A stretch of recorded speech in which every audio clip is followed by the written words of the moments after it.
So what do the best men really look like? When I first started trying to be more attractive to girls, I really had a big misconception about what that truly was. I thought you had to be this little TikTok boy, scrawny, fucking long hair, just kind of look a very feminine look, and that you just had to like be skinny with abs, and that was magically going to be the most attractive thing to women.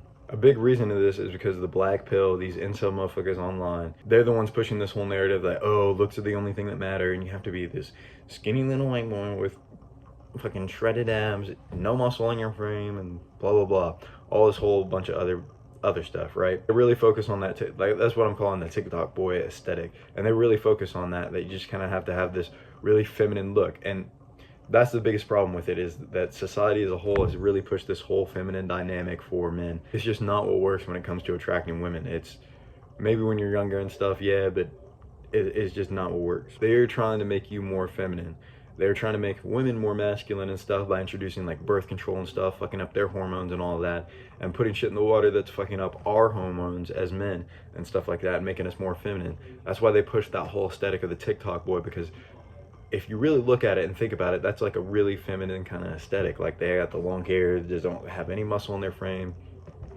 That's not how you get attraction from women or respect from men or any of that stuff, right? I promise you, this look will not get you girls, with the exception of maybe you'll attract like some damaged women, or like I said, some more masculine women. But if you're watching videos like this, you clearly want to be a more masculine man, so you want to attract that more feminine woman, that like natural kind of dynamic, that natural polarization that's going to make for a healthy relationship. When I maximized for this aesthetic, it did not work, and the black pillar is going to be like, oh well, that's impossible, you're 6'3", blah blah blah.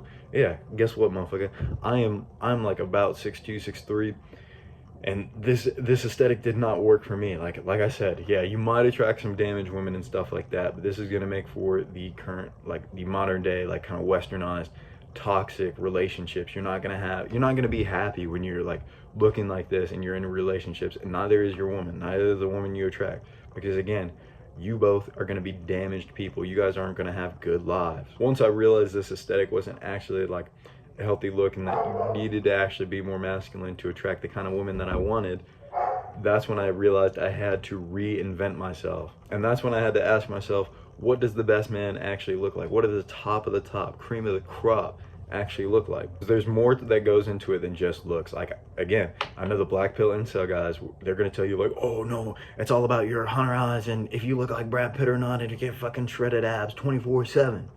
But that is not the case. There's a whole bunch more that goes into it, because even when I started improving myself a little bit in the gym and stuff like that before, fully reinventing myself, it still didn't get me any more attraction from girls than in the past.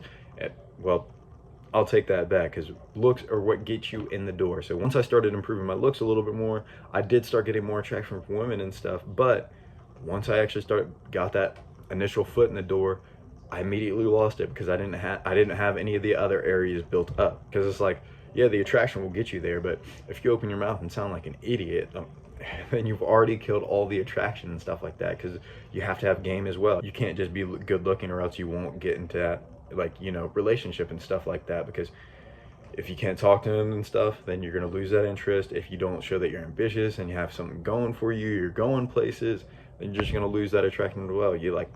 There's a whole lot more that goes into it. And yeah, this channel is mainly going to focus on the looks maxing aspects of it and stuff like that, but just keep in mind that self-improvement is more than just looks maxing. There's more that goes into it. But yeah, of course, looks are what's getting your foot into that door, but you just need to keep in mind that there's more to it than that. You need to build up your social skills, build up your own business, and have ambitions more than just looking more attractive, you know what I mean? And this is when stuff like pre-selection comes into play. If you don't know what pre-selection is, it's basically when you are able to show that you have attraction from some girls, for instance, and that's going to make other girls more attracted to you. So when you really start building yourself up in these other areas, as well as improving your looks, you're going to start attracting some women, right?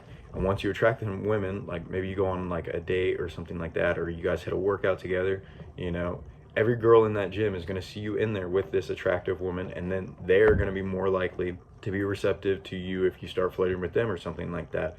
Like, it's a weird thing. It's a weird thing how it works, but you know, humans love competition, so it's basically like a competition. If a girl sees you with another girl, it's like, oh, well, this is a high quality man. I want to be with him.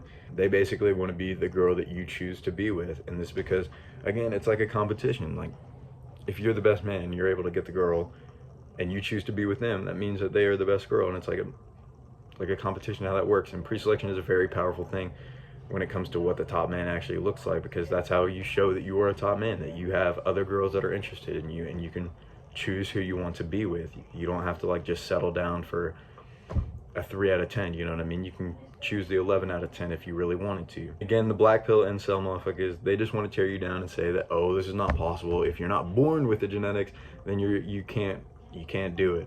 But I'm here to tell you that it does work. Like, I've seen it with my friends, myself. I've seen it all over the internet and stuff like that. Looks maxing does work. Built self-improvement does work. You just have to keep working on it. So don't let the black pill motherfuckers make you lose hope and think that all this is pointless, because you can build this up. You have a lot of potential, more than you actually realize right now.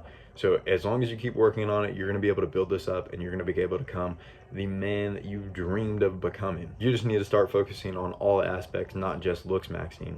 And if you don't know where to get started with looks maxing, and you actually want to be attractive to your 11 out of 10 dream girl, then go ahead and click the link in the description and read about my course, because it might be able to help you. But that's all I wanted to talk about. Remember, be better than you were yesterday.